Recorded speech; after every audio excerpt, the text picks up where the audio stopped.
எனக்கும் தேவனுக்கு கத்திருக்கு சோத்துடும். சாமி எல்லாம் நல்லா இருக்கிறீங்களா? அம்மாவும் சுமாராக இருக்கேன். நல்லா எந்திரிச்சு நடக்கிறேன், ஓரளவுக்கு சாப்பிட்றேன், ஒன்றும் பிரச்சனை இல்லை.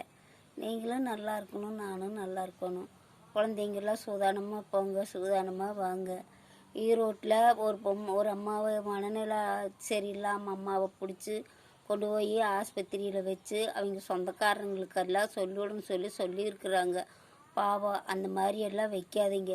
அவங்க வீட்டில் அவங்க சம்சாரத்தை கவனமாக பாருங்கள்.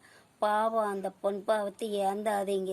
அது என்ன பாவம் பண்ணுச்சு? உங்களை நம்பி வந்தது அது பாவம் பண்ணியிருக்குமா? உங்களுக்காக எவ்வளோ கஷ்டப்பட்டிருக்கு.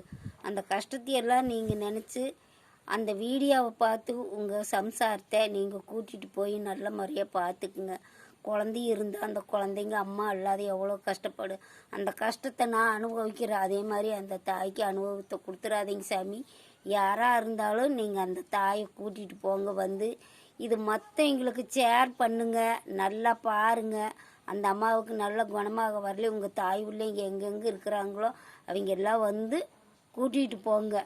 இந்த அட்ரஸ் தெரிஞ்சு கூட்டிகிட்டு போங்க. பாவம், மனநிலை ஆஸ்பத்திரியில் ஈரோட்டில் வச்சுருக்குறாங்களாம்மா. வீடியோவை பார்த்தாங்க, நானும் இப்போ அந்த வீடியோவை போடுறேன்.